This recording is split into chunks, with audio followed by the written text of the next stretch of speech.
is Guardian Radio 96.9 FM. Fresh news, smart talk, all day. The views and opinions of the hosts and guests are their own and do not necessarily reflect the position of the management and staff of Guardian Network.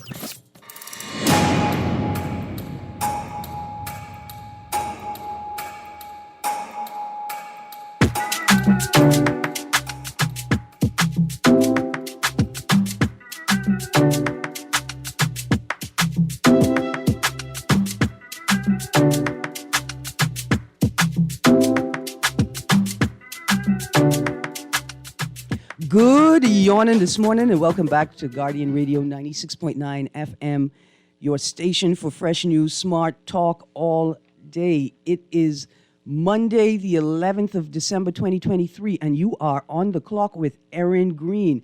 We have a full show this morning because today marks 12 shows before the end of the year, and I want to get my year-end review started as quickly as possible. We only have 12 days to wrap it all up. So I've got some housekeeping to do, a couple of questions to ask, and then I'm going to tell you what's on the table for the year-end review 2023. Let's start with our Sand Dollar Live reads. We're giving away Sand Dollars again. Every week, 6 listeners can win 30 digital Bahamian dollars if they get the correct answer and have a digital wallet. When you call in, give the producer your name and cell number and wallet provider. Include wallet provider and custom name in texts. Download a digital wallet right now because every Tuesday and Thursday, you can be a winner. Also, Sand Dollar Holiday Rebates is here. Sand Dollar Holiday Rebate Program is back. Get up to $100 back this holiday season when you spend Sand Dollars, the digital Bahamian dollar, at selected merchants. If you're in Nassau, you can present your Sand Dollar-enabled digital wallet and receipts to Team Sand Dollar at the Sand Dollar Rebate booth located inside Omni at the Mall at Marathon. Each receipt must have a total of $50 or more. Additional rules and restrictions may apply. Visit sanddollar.bs/merchant list for a list of merchants. Good morning. I have joining me in studio Mr. C.A. Nuri. Good morning, Mr. Nuri. How you doing paperwork and stuff like that? Hey, good morning, Erin. How are you doing this morning? I am good. Merry pre-Christmas. You see how Christmas is sneaking up on us and is almost gone? Or should I just slow it down now? No, that's just a cold front. It's a cold front. Yeah. Winter is not... The North remembers, but winter ain't here yet. Winter is not, but winter is coming. Yeah. Yeah, but no, I feel like Christmas is in 2 weeks. That's what I feel. How much is weeks before Christmas? 2.5, 13, today's the 11th, that's 14 days. Have you gone to any Christmas parties yet? Yes, I have. Okay, which Christmas party you went to? You don't worry about that. Just know that there was ham. There was ham? Yeah. No turkey? Maybe not. Maybe not, but it was ham. Yeah. That's good. We need to do a Christmas show. Yeah. We need to do a Christmas show, perhaps during a double one, a man down mashup. Wednesday. I need to start collecting gifts. Mm-hmm. Right? So we can give to our listening audience. I need to find out people who want to partner with us that we can see what type of giveaways we can do for the listening audience who wants to participate in singing Kringles and doing Christmas trivia and the like. Absolutely. Easygoing show. I like people who sing. So persons who definitely sing got to have a prize. Oh, without a doubt. So I'll be reaching out to some vendors to see if they want to participate. Have an all Bahamian Christmas. All Bahamian Christmas, and we just promote them on the air whilst they do the giveaway. Give away the gifts that they've donated. Gifts, yeah. Awesome. I'd like that. Yeah. I'd like that. Let me do that. This is definitely a cold front. Let's start right there, Mr. Nuri. I want to read this weather report that I received yesterday evening. When I woke up this morning and heard a news report of a near drowning, a guest on Cabbage Beach got swept away by strong currents, and a nearby vendor apparently jumped in the water to help them, to save them. I think maybe it was a riptide. You know what that is, Mr. Nuri? That's when it pulls you underneath. Yeah. Yes. So like very strong, and you may attempt to swim back to shore directly from where you are. Yeah. But with a riptide, you sort of have to let it take you out, And push you back in and swim forward. and so you could get away from that strong current, and then swim like lateral, perpendicular to it, as opposed to trying to swim with it. Swim perpendicular? Yeah, like Sideways. yeah, But what you swimming to? to a less rough area of water.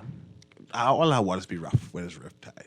Well, on certain beaches, which is kind of why I want to talk about this right now. Okay. So I got this weather report on Sunday late afternoon, and it was accompanied by a report directly from the Met Office. And I realized, I was prepping it all to put in today's show, and then I realized that the report from the Met Office was actually issued perhaps on Saturday or Friday, right? And so I'm realizing, in fact, yesterday I was able to take advantage of one of the resident passes at one of our local hotels, right? A little birthday gift for a child in the family. And so we were out, and there were lifeguards everywhere, Mr. Nuri. On property, there were lifeguards everywhere. We were on a particular ride, and I noted that there were lifeguards positioned at regular intervals on the route of the ride, right? Mm-hmm. And they're just sitting there watching, just waiting in case they are required, right? And I thought to myself, so after I thought about that, like, here is a hotel that understands the need for lifeguards and obviously has what appears to be a very good protocol, right, in terms of resources, the number of lifeguards assigned to each pool, the number of lifeguards assigned to each ride. And so by the time yesterday afternoon hit and I see this weather report, I remember the last weather report I read on air and the circumstances that surrounded that. So after waking up this morning and hearing the glad news that a life was not lost, I wondered if we as a nation are taking this tourism thing seriously. Given this weather report that would have been issued, the weather report that would have been issued at the very least on Saturday, what are the resources in place to ensure that beachgoers are aware of the current weather conditions, are aware of the weather reports and instructions from meteorologists, and whether the hotel entities and their staff advise guests and tourists of these weather conditions?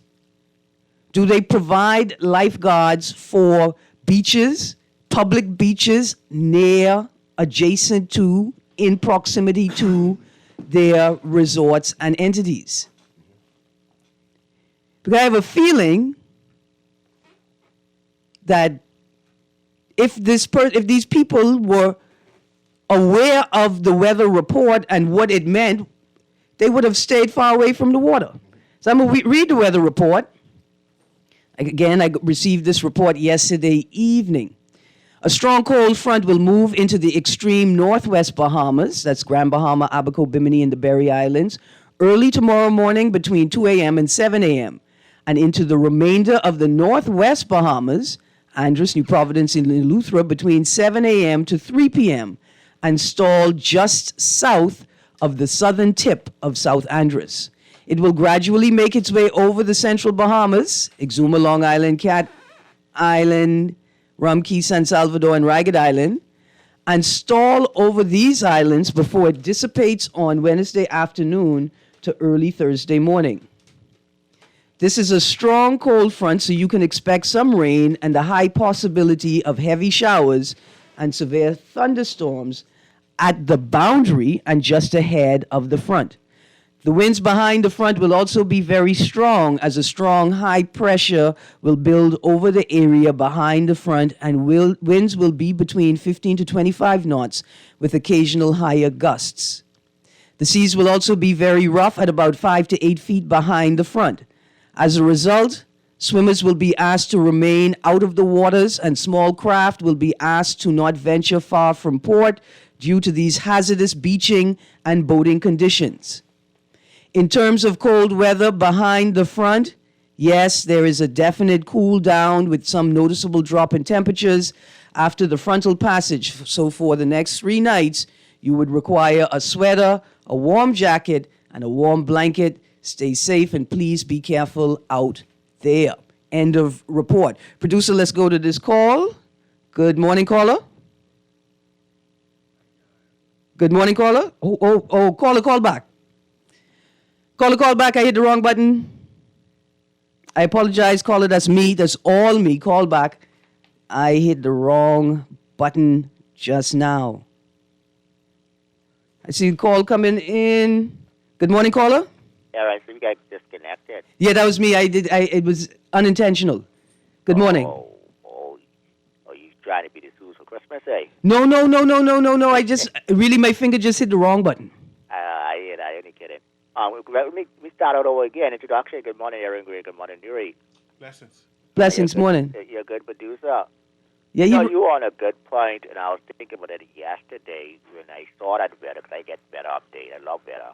For the hurricanes, for all bad weather, even in the snow. I think it's time for us, and I've been in this for a long time because as a Bahamian, I want to see those kind of weather. We should close the beach. We should have an official protocol to close beaches in extreme weather conditions. Yeah. Work with NEMA and the Met Office. Yeah. Because in those conditions, Bahamians and tourists could be swept out. Yeah. I've been on a beach similar to weather before, and a young lady, I saved her life. She was a big lady. She almost gone out. I had to send some guys from the defense force was on the beach, fell on my bodies. And the other guy was able to go because she was going out. Yeah. She tried to swim, but she couldn't. She's not a good swimmer. When you swim, like when it's like that, you got to swim underneath, so the wave can't carry you out, but they was able to bring her in. Yeah. Because they are professional swimmers. Yeah. So we need to seriously look into that before. There's 2 disasters, one near the Blue Lagoon. And, yeah. Remember that one? Yeah. And the other one more recently. When weather's like that, man, come on, man, we need to look at that. You got to look at it during hurricane time, man. Absolutely. We saw some cold front and some high waves.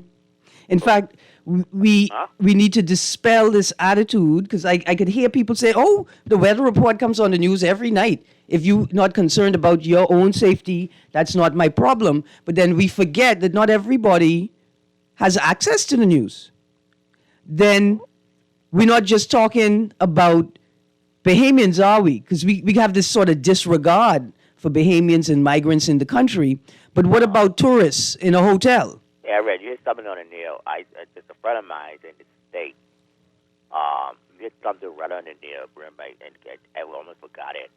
You probably think, like, she get better alert on her phone. Time for these telecommunication companies to do better. Thank you, Pumpkin Eater. Thank you. Talk about that, Erin. No, man, absolutely. Weather alert. On the Any phone. type of weather on her cell phone in Miami. Yeah. Absolutely. Thank you. Thank you. And so we need to figure out how do the telecommunications companies and NEMA and the disaster recovery, well, not they're on the recovery side, but the Emergency Management Agency, how do we get this information into people's hands in real time, right? We tend not to care about Bahamians. We have these dismissive attitudes. So what about tourists? And then somebody's going to say, well, the hotels have a responsibility. What about tourists who are staying in Airbnbs? What about tourists that are under their own steam, so to say? What are the mechanisms that we can put in place to protect people? And do we have a duty of care?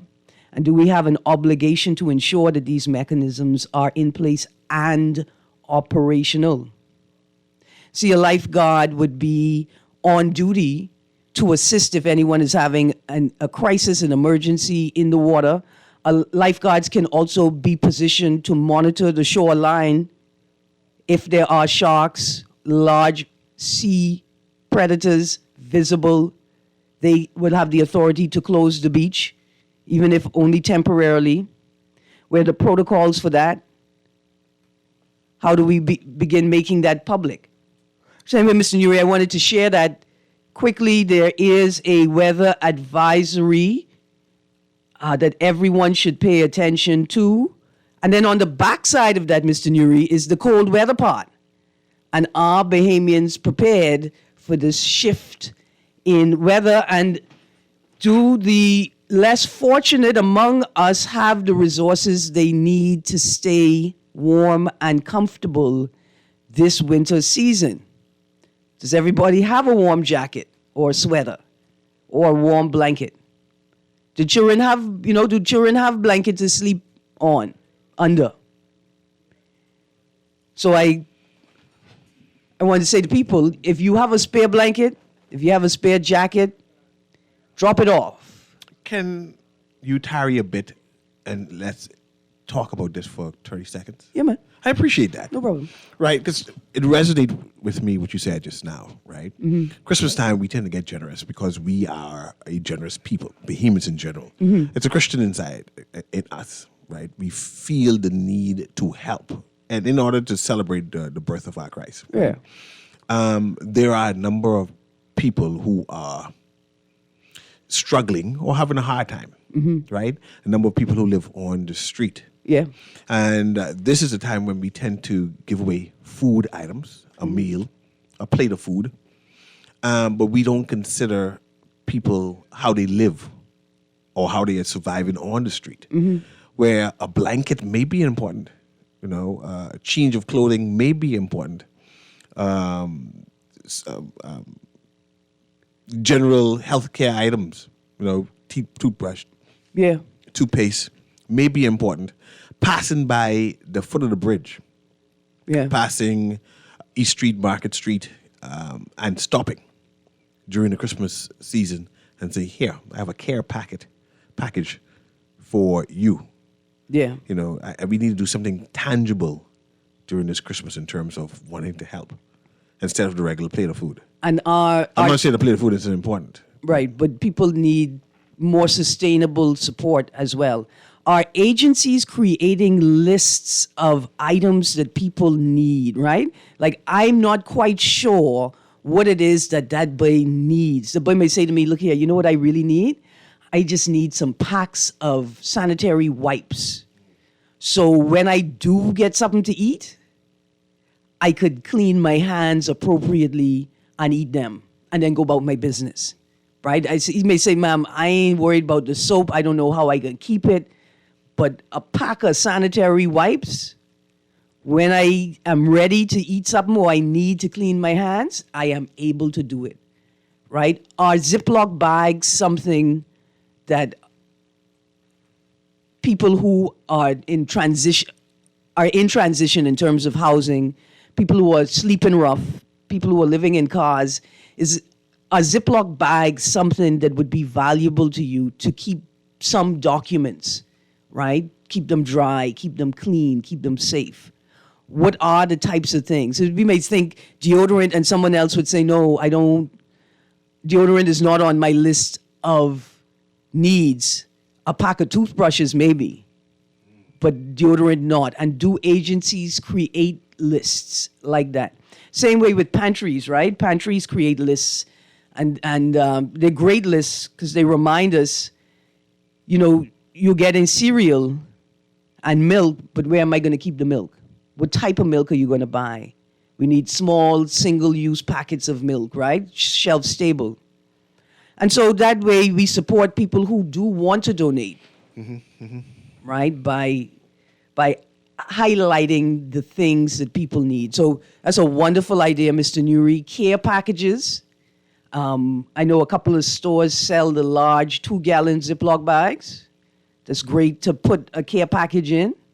And you could get Ziploc bags to package up all the other parts. Things like socks. Just socks. Would a pack of fresh socks be something that somebody wants? Socks are important, especially when it's cold. Yeah, even when it's not cold, the mosquitoes. Socks, yeah. Just small things. Things that some of us don't even think about as vital and necessary.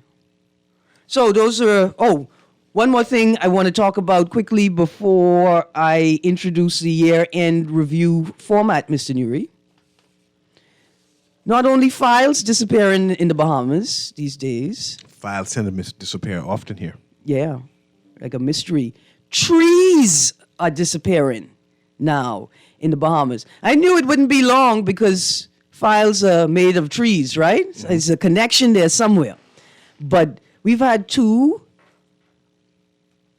trees disappear mysteriously from the center of town, from Charlottesville, from Nassau City proper. Mr. Nuri, do you know what happened to the large, I think it's dilly tree, the large tree that was on Victoria Avenue at the southern end? It's still there, eh? Oh, I think they cut it down, hey? What do you mean they cut down the dilly tree? The big one right on the edge of the parking lot on Victoria Avenue. I'm almost certain they cut that down. But why would they cut down the dilly tree? I don't know, Mr. Nuri. They couldn't be making more room for cars because it was like on the sidewalk. Also, I heard word that a large tree, I think an almond tree, from Bank Lane was recently removed. Something is happening. These are fruit trees. You don't usually cut down fruit trees. Now, something is happening. I noticed. I was trying to duck traffic on East Street North one time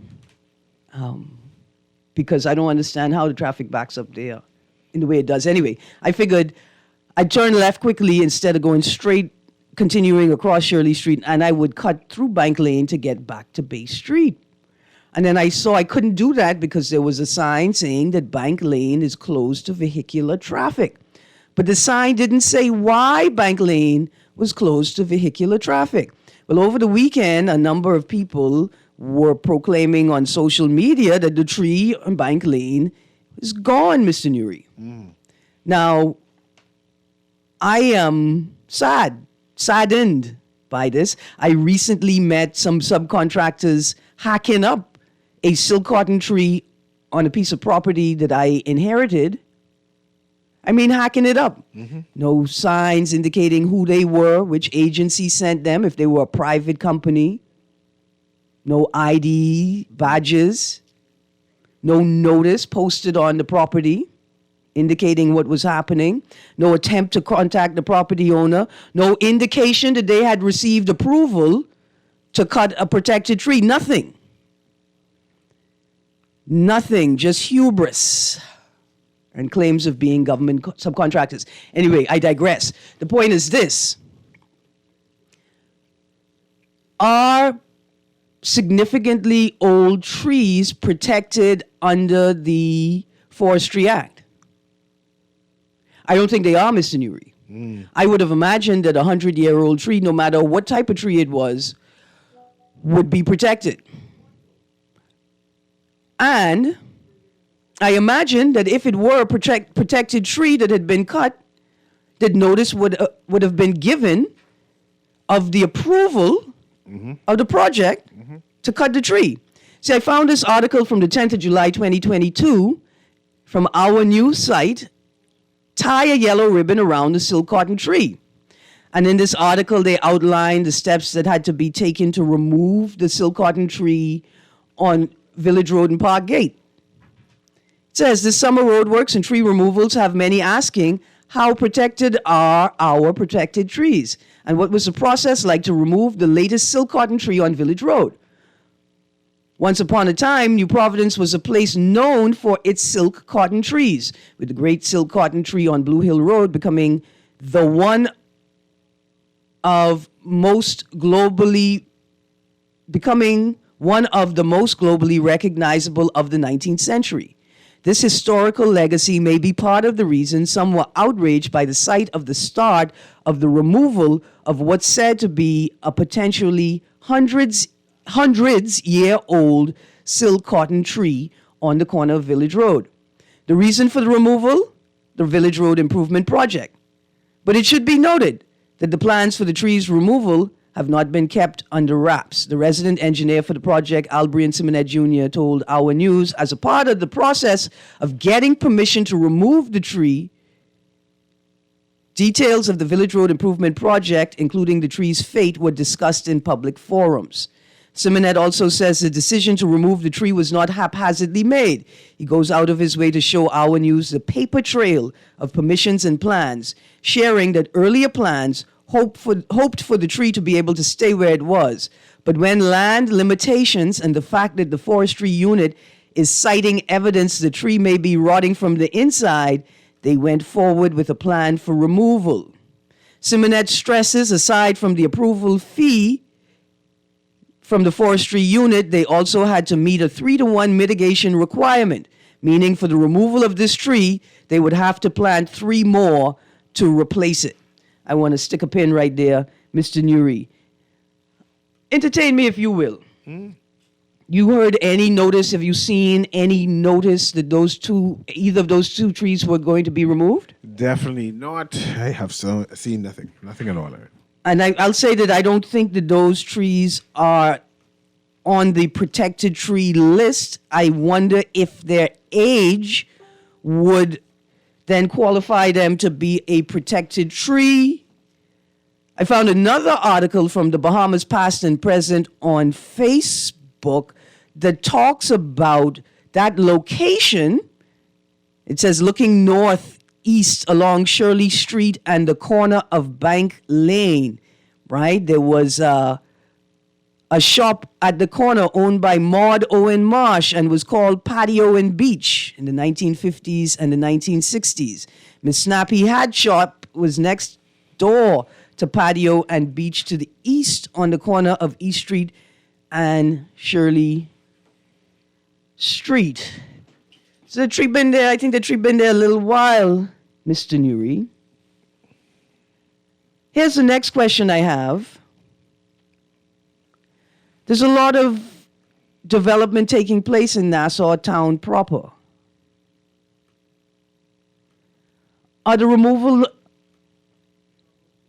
Is the act of removing these trees a part of a grander development project that the public have not been made aware of yet?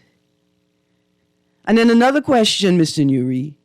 How serious are we about combating climate change if we are all about the place rooting up trees and rooting up the last of the trees in our urban spaces? I don't think we are serious at all about it. I, like many Bahamians, I am eager to see what is going to replace these trees on Victoria Avenue and Bank Lane, and whether whatever you replace them with will be worth it. I found a wonderful article from Mr. Pat Ramming in letter to the editor in 2021 speaking about the environmental impact assessment process and essentially asking if we understand that the process is not just for large foreign direct investment, that all of our development, urban development, all of our construction should require, and I think does require, an environmental impact assessment. And is anybody taking this process seriously? So I just wanted to throw that out on the table. A quick text before we go to a break. Erin, not only alert tourists about the weather, I just passed Montague and I saw tourists waiting to board their activities. I feel tourists should also be made aware of the busy activities with the shark attacks, even if this put a damper into the excursion industry. Better to save our tourism and lives. Thank you, Texter. again, this is another avenue, another gap that needs to be filled. Mr. Nuri, that voice clip, the audio clip you shared with us on Friday to start the show, the young man, the conservationalist, the photographer who works with sharks, that was a wonderful initiative. And we need to figure out how to employ the services and resources of individual stakeholders to build a protocol and platform that can alert tourists and tour operators of existing weather conditions and sea conditions. Thank you, Tex, the producer. Let's go to a break. When we get back from the break, it's time to start our year-end review 2023. You're on the clock with Erin Greene. We'll be right back.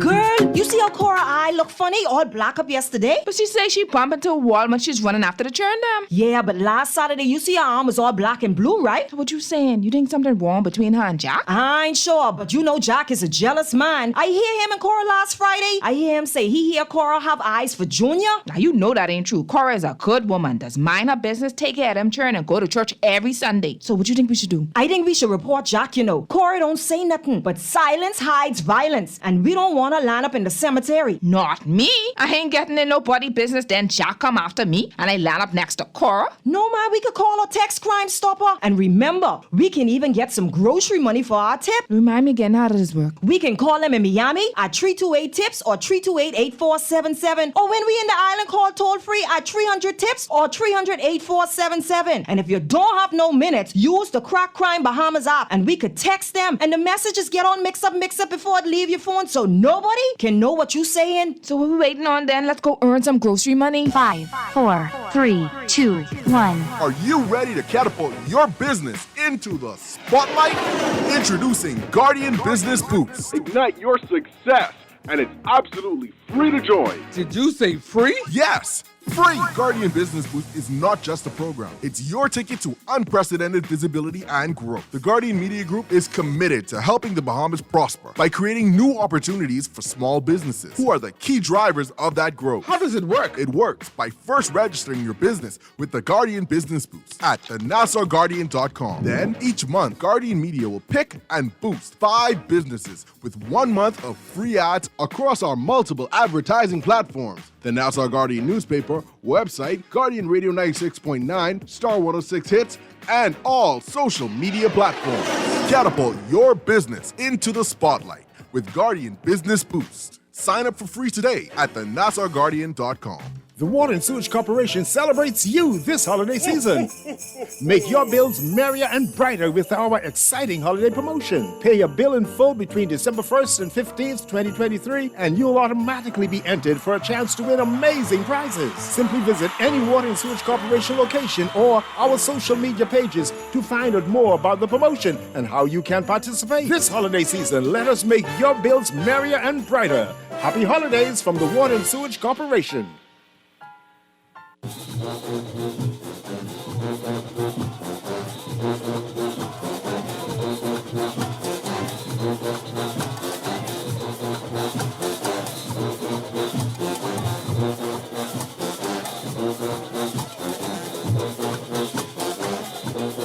Good morning and welcome back to 96.9 FM, your station for fresh news, smart talk all day. Again, it is Monday, the 11th of December. We've got 12 more shows till the end of the year, and this is the year-end review 2023 with On the Clock. Mr. Nuri, here are the categories that I have, and I will say so far, because as a woman, we don't never stop talking. Bahamian of the Year, most influential person in the Bahamas, Bahamian with the largest global impact, top story of the year, government successes and failures 2023, and top predictions for 2024. That's what I have so far. Here, and so I invite the listening audience. Today we're going to talk about what your year-end review should look like. What are the things that you think are important to highlight? I'm going to start in today's papers with some of these stories that could already qualify for top story of the year. And we could start from now. Who do you think is the Bahamian of the year? And who do you think is the most influential person in the Bahamas for the year 2023? And which Bahamian had the largest global impact over the year 2023? A story, I'm going to start with Mr. Nuri. UN reports on detention flaws. And that's the Tribune headline in The Guardian. UN's groups alarm on detention process. Human rights experts from the United Nations on arbitrary detention who recently visited the Bahamas raised significant concerns with almost every major facet of the detention process in the Bahamas, ranging from allegations of police violence to obtain confessions to the inhumane conditions at the Bahamas Department of Correctional Services. The group expressed worry with the frequent absence of arrest warrants, the alleged beating and torture of people under arrest to obtain confessions, and the poor conditions at the prison. The group, made up of 3 members, visited the Bahamas from November 27th to November 29th. Mr. Nuri, if I am not mistaken, in last week's paper, there was an article from Mr. Khalil Park. Well, there's an article referencing statements from Mr. Khalil Parker, president of the Bahamas Bar Association. I can't find that article right now, but I did find an Hour News clip. The headline, Bahamas Bar Association president, this may deter others from filing complaints. Bahamas Bar Association President Khalil Parker, KC, says they're concerned that a, quote, complaint or concern, close quotes, expressed by a member of the bar could be met with a complaint to the police. In the article in the papers, they spoke more about police protocols and issues arising from police engagement with suspects and the public. I'm going to find that article for this week's shows. It is concerning. Another headline, broader legal representation needed for suspects, UN group says. In the Tribune, the secondary headline, notable inequality as some families unable to afford bail. Let's go to the phone line. Good morning, caller. Good morning, caller. I can hear you. Can you hear me? Good morning, caller. Call back. Call back, call back. This is a very important story. Again, human rights experts from the United Nations on arbitrary detention. They spoke both to conditions at the detention center and to issues faced by people on remand and suspects. A United Nations group from the article, broader legal representation needed for suspects, UN group says. A United Nations group that recently visited the Bahamas said more needs to be done to ensure that people under arrest are given access to legal representation. The working group interviewed numerous detainees who were deprived of any legal representation at the initial stages of the proceedings because they did not have the financial means, the UN Working Group on Arbitrary Detention said in its preliminary report on the Bahamas. As a result, individuals who lack the socioeconomic resources to secure private legal representation face an increased likelihood of arbitrary detentions. Moreover, the working group met numerous detainees who were not informed of their right to counsel at the outset of their detention at the police station and was subsequently unable to access counsel as their case progressed Let's go to the phone line. Good morning, caller. Yes, good morning. How are you? Good, thank you. How are you? I'm wonderful. Good. See, you were talking about the UN being here in our country. Yes. And they're saying certain things. I'm putting it on the table as potentially one of the top stories of the year. Okay, my thing is, I have no problem with the UN doing these things, right? But there are crises going on in the Congo right now, and Sudan, and all of Africa with the West bullying Africa. Why they don't address that problem? Because we don't abuse people in our country.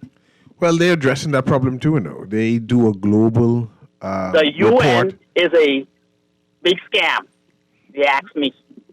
Perhaps. But no, Erin. You know, we joined it for a reason. We are part of a global entity where we hold each other accountable, right?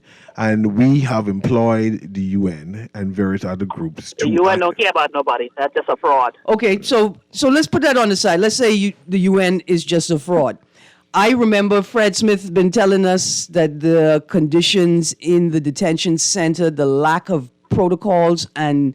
why the UN don't deal with Haiti? And policies... Huh? Why America don't deal with that? But America, they don't how they treat the Haitians when they go there. I'm producer, just press mute for a second. We're not hanging it up, ma'am. Can we have a conversation? Yes, go ahead. All right. Bahamians have pointed out that we have a center where we detain people, right? With no protocols, no policy, no laws outlining how the center should be operated. That's a big problem. Whether the UN said it or Bahamian said it, that's a big problem. Imagine Erin Greene is in Texas because imagine I was in Texas 15 years ago. I went into a store to buy some cigarettes. I waited while the store owner served about 3 white people who came in after me in front of me. I stood there politely like a good Bahamian. When I finally got somebody's attention, the man said to me, "We don't really care about niggas around here." Now imagine if I had freaked myself out a little bit, right? And said, "I'm a Bahamian and I have rights." And the police came and said, "You have rights in the Bahamas. We're gonna lock you up until we figure out who you is and who give you rights." And then they put me in a jail cell, and then I don't get on my flight, and I just missing. And these boys just have me because nobody knows where I am because there's no protocol. I can understand that circumstances. Yes, I do. Okay, so I'm just saying, for our own interests, is it not worth it to attend to these details? I thought they were in place. But they weren't. That's the point. That's the point Fred was making for years, that there are actually no laws to govern the operation of this entity. Now, let's take it to another closer to home situation, right? Right. With the arbitrary detention of suspects. Many of the people who are on bail right now for serious aggravated offenses, right? Serious offenses, are on bail because their lawyer argued that you have had my client on remand for 10 years for this crime. You're not prepared to bring the case to court, and you expect my client to sit in this jail being treated like a convict, even though they haven't even been to court yet. No. And so... Yeah, that's wrong. Right. And so, I appreciate what you're saying. Like, come on, UN, look at the situations that are already in conflict, right? We have countries where there's guns being shot at innocent people. Shouldn't you be focusing your attention on bringing resolution to those serious matters? I feel you. I feel you. I crying for my brothers and sisters in Sudan, in the Congo. They on fire, civil unrest caused by proxy wars. But we have a similar situation brewing in the Bahamas. And but it ain't bad at the Congo, though. It's not bad at the Congo. It's definitely not as bad as the Congo. I agree with you there. We now need to say, listen, we're just going to stop playing and get these things done. Because what we've been doing is we've been playing with it and not getting it done. And for all of those people who was wondering, well, what was Fred Smith running on about? He was running on about exactly what these people are saying in these articles. So, but I appreciate what you're saying in terms of the allocation of global resources. Right. And we say the same thing here in the Bahamas. Are we truly allocating our national resources to the people who are in most dire need? The people who have the most urgent circumstances? Are we focused on diverting the resources to those areas? So I appreciate the point you're making. Yes, thank you. Thank you so much, ma'am. Okay. Absolutely. Let's go to this next caller. Good morning, caller. Yes, good morning, Ms. Greene. Morning, how you do? Morning. I love the last caller. You know, the UN, I don't know if you saw a speech where Muammar Gaddafi had lambasted the UN Security Council. Yeah. And the UN General Assembly, but their biasness. And just the nature how the organs are set up. Yeah. To control the world. But it's a failed entity, the WHO also. But what I wanted to touch on was about the tree removal. Did you know who gave the permission to move the big Leviathan on the corner of Prospect Ridge and that would be the portion that you use, the hill, like the Prospect Ridge, and where it intersects to go to where the PM house is. Oh, that. And there was a big. There's a tree story, some apartments on the corner there. And somebody removed that, and so since they're flying all over the world talking about climate change and carbon credits, but the older a tree is, the more carbon it stores in its biomass. See the size of the cambium on those trees, Ms. Greene. So have you ever heard about the river being given rights in some countries? Yes, New Zealand in particular is the first instance. So we can do the same here, Ms. Greene, because this is a politics and laws infected the climate agenda, and these guys know nothing about what they're even speaking about. You never even heard them talk about the voluntary carbon trading market. They're duping the public, and ignorance will contribute to our own enslavement as a collective. Thank you, 52. Thank you very, very much. This is it. Do we understand the purpose of the environmental impact assessment? Has the environmental impact assessment been thoroughly and rigorously designed to encapsulate all of the environmental considerations on the table? Let me tell you all a story about a range of spruce trees up in the Pacific Coastal Highway. The range of spruce trees was like a mile plus long. And researchers went in and discovered that the range of a mile of spruce trees is actually one entity. That all of those trees were a part of one body of tree. Right? I worry that in our arrogance as humans and our belief that we know everything, that we act too quickly and we are destroying the very things that we rely on for survival. We don't even understand how mycelium operates on this landstone landscape that we have. But here we are, tearing up the oldest trees. And that's just the environmental side. We haven't gotten to the spiritual, cultural side yet. Each government, each politician, each government actor has an ethical and a moral obligation to consider the balancing of the need to preserve the past, to provide for the present, and to prepare for the future. Every single act must be weighed with that scale. You're sitting here cutting down trees that are older than your grandparents' grandparents. And who gave you the authority to do that? I have a text here that says Fox Hill is a dungeon, not a jail. See, my concern, Erin, I know, I appreciate that. My concern is that when we have international bodies or even local bodies complain that what is happening in the Bahamas is inhumane. We tend to have people call in and comment that, well, it's not as bad as this place. Yeah.